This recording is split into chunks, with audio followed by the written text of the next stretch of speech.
नमस्कार, SDV news देख रहे हैं आप। आपके साथ मैं सृष्टि मिश्रा। एक बार फिर से बड़ी बहस में आप सभी का स्वागत है। अजय जी, सबसे पहले डिबेट में जुड़ने के लिए आपका शुक्रिया। और आज क्या बताएंगे, संजय सिंह ऑपरेशन शीश महल से बौखला गए हैं। और देखिए, ऑपरेशन शीश महल का पर्दाफाश हुआ है। केजरीवाल के घर की लागत कितनी है आप सभी ने देखा होगा, 44 करोड़ 78 लाख का। अब संजय सिंह कैसे पीछे होते? प्रधानमंत्री पर उन्होंने हमला बोला है और प्रधानमंत्री के काफिले की गाड़ियों से लेकर उनके पेन से लेकर उनके सूट के खर्चे तक बता दिया। अजय जी, क्या बोलेंगे आज?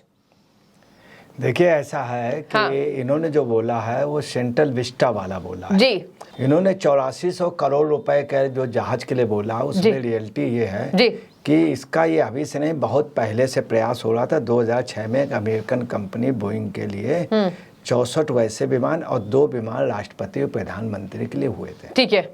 इसके पहले आपको बताना है कि यही नहीं है, नेहरू जी के समय भी बहुत महंगे जहाज खरीदे गए थे। उसका मतलब ये नहीं कि प्रधानमंत्री जी के लिए व्यक्तिगत खरीदे गए थे जी। चूँकि प्रधानमंत्री को कई कंट्रियों में जाना पड़ता, प्रधानमंत्री बहुत बड़ी चीज़ है। और संजय सिंह एक 12 रुपए की ब्लैक टिकट बेचने वाला आदमी, 12 रुपए मुनाफे की, और वो 8400 करोड़ रुपए की बात कर रहा है जी। तो एक थोड़ा सा ये शोभा नहीं देता। दूसरी बात है कि इंदिरा गांधी के समय भी, राजीव गांधी के समय भी, मनमोहन सिंह के समय भी जहाज के खरीदने का इन्होंने उसको अप्रूव किया। लगभग उस समय भी पूरा प्रपोजल पास हो गया था जी। 2006 में इसकी पूरी वो हुई थी।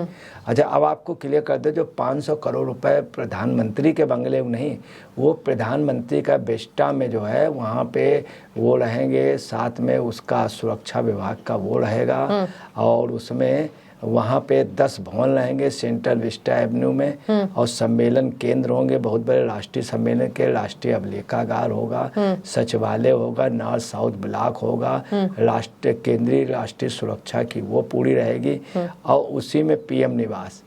तो आप समझ लीजिए, ये सब वो ये कोई उनके लिए नहीं है, वहाँ जो डिपार्टमेंट है, ये व्यक्तिगत खर्च बता रहे हैं संजय सिंह। तो ये इसने तो जो किया है, ये तो इन्होंने कई करोड़ रुपया, 42 करोड़ के लगभग, ये पूरा रिनोवेशन के लिए किया है। हाँ। जो गलत पत्थर चमकाने के लिए किया, बाहर वो लगाया, मार्बल्स मंगवाए बाहर से। अगर वो भवन बनता तो जो इनका 6 एकड़ में वो कई करोड़ रुपए का बनता, अगर बनता तो ये लगभग आता है इनका 300 करोड़ रुपया। ये तो सब वो ठीक था, इन्होंने सिर्फ उसमें पेंटिंग वगैरह कराई है। और मार्बल क्या जरूरत थी इनको वियतनाम से मंगाने के लिए? क्या मकराना से अच्छा कोई मार्बल है?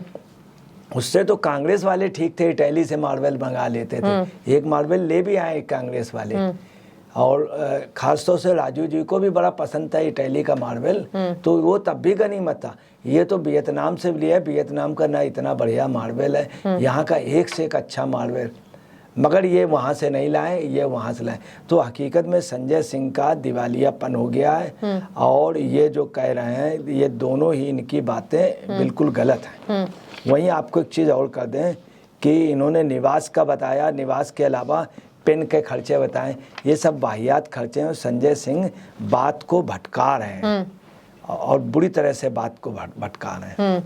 और देखिए, यहाँ पर उन्होंने प्रधानमंत्री के गाड़ी के काफिले के खर्च को भी बताया कि 12 करोड़ की गाड़ी के काफिले उनके साथ चलते हैं, और उनके सूट के इतने खर्चे। देखिए, उन्होंने उनके कपड़े तक में उन्होंने खर्च गिनवाए हैं। ऐसे में ये बताइए कि एक मुख्यमंत्री जो ये बोलकर सत्ता में आए थे, अरविंद केजरीवाल की मैं बात करूंगी आपसे अजय जी, देखिए यहाँ पर ये बोलकर आए थे कि मैं तो आम इंसान हूं भैया, वीआईपी कल्चर को खत्म करूंगा। और उस वक्त के राष्ट्रपति के लिए उन्होंने हमला बोला था, और ये कहा था राष्ट्रपति के लिए, राष्ट्रपति 340 एकड़ की जमीन पर रहते हैं, और यहाँ पर दिल्ली की 20% की आबादी झुग्गी में रहती है। ये बताइए कि मुख्यमंत्री के आवास जो चमकाने के लिए इतने खर्च की गई है, और एक तरफ देश का प्रधानमंत्री जो देश को चला रहे हैं, उनके खर्चे से जो ये तुलना कर रहे हैं, वो कितना सही है, और जनता को इससे क्या मैसेज जा रहा है? देखिए, आज इन्होंने जो बयान दिया है, इन्होंने इतने गंदे ढंग से बोला, केजरीवाल जी ने और सिसोदिया जी ने। इन्होंने कहा राष्ट्रपति 300 एकड़ में बहुत कमरे हैं, और उसका राष्ट्रपति को बोला, उसका जितने भी राष्ट्रपति आए हैं वो इनसे योग्यता में कम नहीं थे, और हर एक राष्ट्रपति इनसे काफी एजेड था। इन्होंने बोला उसका, और इतने गंदे ढंग से बोला जो आदमी राष्ट्रपति को कह सकता। अभी भी इनको हम आपको बताना है कि ये इनका दिमाग दिवालिया हो गया है, और ये अब आप समझ लीजिए पागल की श्रेणी में।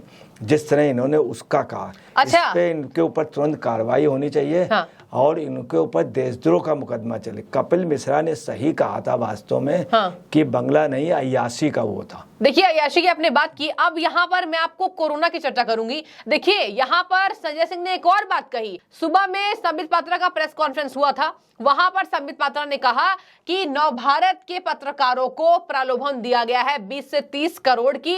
और यहाँ पर देखिए ये भी बात कही जा रही है कि संजय सिंह ने कोरोना को लेकर प्रधानमंत्री पर यह निशाना साधा है कि कोरोना काल में जब देश में लाशें बिछी थी, तो यहाँ पर भैया पश्चिम बंगाल के चुनाव में मोदी व्यस्त थे। इस पर क्या कहेंगे? कोरोना में क्या किया था प्रधानमंत्री ने, और यहाँ पर संजय सिंह क्या कहने की कोशिश कर रहे हैं? देखिए, कोरोना में कुछ भी हो, नरेंद्र दामोदर दास मोदी ने सब लोगों को अनाज मुहैया कराया, सबको फ्री में इंजेक्शन मिला, फ्री में खाना मिला, सब जगह खाना पका हुआ, सब जगह व्यवस्था। उन्होंने बसों का अरेंजमेंट कराया और बसों से हर एक आदमी प्राण से भिजवाया। जो दूसरी कंट्रियों में थे उनको भी जहाजों से बुलाया। हाँ। इन्होंने क्या किया? इन्होंने कोरोना के नाम पे डकैती डाली, लूट की, और कह रहे 15 करोड़ में मरम्मत हुआ है एलजी के घर का। इस पर क्या कहेंगे? इन्होंने क्या किया? कोरोना काल में लूट की। यहाँ के जो बाहर के श्रमिक वो थे, यहाँ कर्मचारी और जो लोग थे, उनको जबरदस्ती भगाया। ना इन्होंने बसों का इंतजाम नहीं किया, ना कोई, उनसे जबरदस्त पैसा लिया गया, उगाही किया गया और उनको दिल्ली छोड़ने को मजबूर कराया। ठीक है। इनकी योजना दिल्ली बिल्कुल खाली करा करके कराने की थी। और कोरोना काल में ना ये ऑक्सीजन मुहैया करा पाए, ना कुछ। सबसे ज्यादा लोग दिल्ली में मरे थे। हाँ। और मरने की वजह अगर कोई भी जिम्मेदार था तो ये थे, इनकी पूरी कैबिनेट थी, सिसोदिया और ये संजय सिंह, ये सब लोग थे। और कोरोना काल में वास्तव में इनका जो एक्ट था बहुत बुरा, ये कुछ भी नहीं। इन्होंने कोरोना काल में उगाही की है। और ये जो पैसा है जो इनके यहाँ 44 करोड़ लगा है, ये भी पैसा आप समझ लीजिए कि इसमें एक लगभग 80% लोगों ने कमीशन खा लिया। ठीक है। अगर चांदी के अभी बढ़ के लगाया जाता, पूरे उसमें बहुत मोटी चादर लगाई जाती, तो चांदी भी इतने करोड़ रुपए की पूरे बंगले में बिछ जाती। अच्छा। इसलिए इन्होंने निश्चित तौर पे इस पे पैसा कमाया। और जब ये हुए थे 7 जून 2013 में, इन्होंने कहा था ना हम लाल बत्ती लेंगे, ना हम बंगला लेंगे, हाँ। ना हम घर लेंगे, ना सरकारी गाड़ी लेंगे, ना सुरक्षा व्यवस्था लेंगे। और मैं तो बस 2-3 कमरों के उसमें सोने वाला, हाथ पैर पसारने वाला आदमी हूँ। ज़्यादा से ज़्यादा 4-5 कमरे जिसमें हमारे सुरक्षा कर्मी भी रहेंगे, हमारे सब लोग रहेंगे, हमारे कार्यकर्ता भी आएंगे। तो इनका जो था ये टोटल आप समझ लीजिए कि ये बाद में क्या गिर गए। और इन्होंने कितने का लिया? बंगला भी लिया, कार भी ली। और इनकी स्वयं की कार महंगी, इनके साथ जो कार का काफिला चलता है वो करोड़ों रुपए की कार है। और इनका पूरा यही रहा। न संजय सिंह के पास सिंपल एक साइकिल थी, इसके पहले एक स्कूटर था। हाँ। और वो भी स्कूटर बहुत पुराना था। और आज इनके पास इतनी गाड़ियां कहाँ से आ गई? एक गाना नहीं है जो हर लैंग्वेज में है, प्यारा एक बंगला हो, बंगले में एक गाड़ी हो, गाड़ी में मेरे संग बलमा अनारी हो। तो इन्होंने पूरा वो अडॉप्ट किया है। जब सीलमपुर में मीटिंग हो रही थी तब इन्हीं के विधायकों ने, जो मौजूदा हैं मुस्लिम विधायक, उन्होंने बार इनको शो किया था शहंशाह आलम। हाँ। इनको सीलमपुर की मीटिंग में। और वास्तव में इनकी जो पोजीशन है, ये शहंशाह आलम की तरीके जिंदगी जी रहे थे, बेताज के बादशाह थे और ये तानाशाह थे। और ये वास्तव में अड्डा अय्याशी का अड्डा था। इतने महंगे पर्दे की क्या जरूरत थी? इतने महंगे पर्दे की, इसका मतलब तुम पारदर्शी नहीं थे, तुम ट्रांसपेरेंट नहीं थे। और उस पर्दे के पीछे क्या कर रहे थे? हकीकत में पर्दे के पीछे ये खुद बेपर्दा थे। ठीक है, पर्दे के पीछे ये बेपर्दा थे। अंतिम सवाल आपसे मेरा, देखिए एक और वीडियो तेजी से वायरल हो रही है जहां पर अपने आवास के सामने ही अरविंद केजरीवाल खड़े हैं और जब कुछ मीडिया रिपोर्टर्स उनसे सवाल पूछ रहे हैं अजय जी, तो कह रहे हैं कि मैं तो चाहूंगा भैया कि सरकार की तरफ से ये जो मुझे आवास दिया गया है इससे भी छोटे कमरे का आवास मुझे मिल जाए। और ये देखिए अजय जी वीडियोस वायरल हो रहे हैं और आज कहा जा रहा है कि एक पर्दे के लिए इन्होंने 3 करोड़ रुपए की धनराशि खर्च की है। अब ये बताइए, इन पर एक और सवाल उठ रहा है, लोकतंत्र के सो कॉल्ड मसीहा आज डरे हुए दिखाई क्यों दे रहे हैं?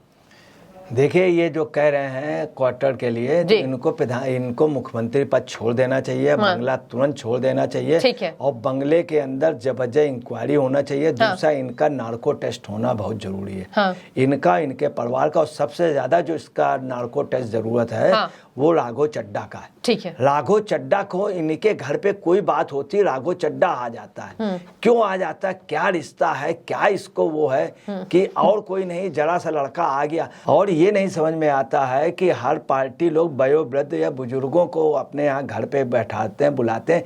ये इनके घर पे कोई बात होती वहाँ पे, ये घर पे वहाँ पर क्यों?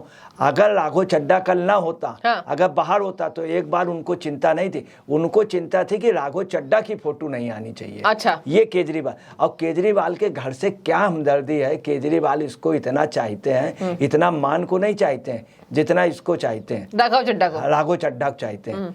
तो राघव चड्ढा की क्या हमदर्दी। अभी ये एक इसका स्टिंग भी पकड़ा गया था, एक उसमें भी पकड़ा गया था। तो ये पता नहीं क्यों घर का मामला हुआ तो इसको बंगले भेज दिया। इसको बंगले से क्या लगाव है, क्या रिश्ता है, ये चीज की एक जांच होनी चाहिए। इनका नार्को टेस्ट होना चाहिए, इन्हें इस्तीफा दे देना चाहिए। एक तब फर्जी फकीर, धोखे में खुल गई उसकी तकदीर। एक तब फर्जी फकीर, धोखे में खुल गई उसकी तकदीर। पिला के दारू भोंक रहा था वो शमशीर, पिला के दारू भोंक रहा था वो शमशीर। ठीक है। तोड़ दी उसने आम पार्टी की रील, खींच दी उसने अय्यासी की एक लकीर, खींच दी उसने अय्यासी की लकीर। जब रोम लूट रहा था तो नीरो तो चैन की बंसी बजा रहा था, और जब दिल्ली लूट रही थी तो ये 42 लाख के बंगले का रिन्यू वो करा रहा था। ठीक है।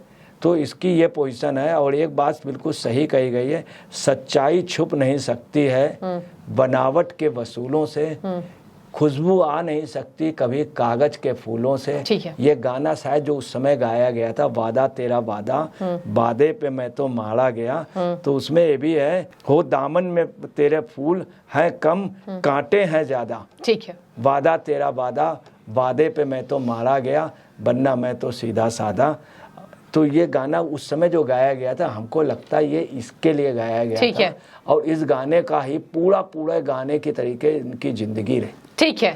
तो देखिए, यहाँ पर कहीं ना कहीं बेनकाब होते हुए नजर आ रहे हैं दिल्ली के मुख्यमंत्री, अपने आप को सबसे ज्यादा पढ़ा लिखा बताने वाले अरविंद केजरीवाल। देखने वाली बात होगी कि ऑपरेशन शीश महल के बाद अब संजय सिंह और केजरीवाल क्या जवाब सामने लेकर आते हैं। अजय जी, बहुत शुक्रिया डिबेट में जुड़ने के लिए। और देखिए दर्शक, मैं चाहूंगी आप कमेंट करके बताइए, ये जो वीडियोस वायरल हो रहे हैं इससे आपका कितना तात्पर्य। एक तरफ कह रहे थे मैं वीआईपी कल्चर को खत्म करूंगा, लाल बत्ती में नहीं घूमूंगा, आम आदमी की बात करूंगा, झुग्गियों के लिए काम करूंगा, और आज इनके घर के रेनोवेशन में इतनी धनराशि खर्च होती है। तो कमेंट करना ना भूले। बहुत शुक्रिया आपका एसडीवी न्यूज से जुड़ने के लिए।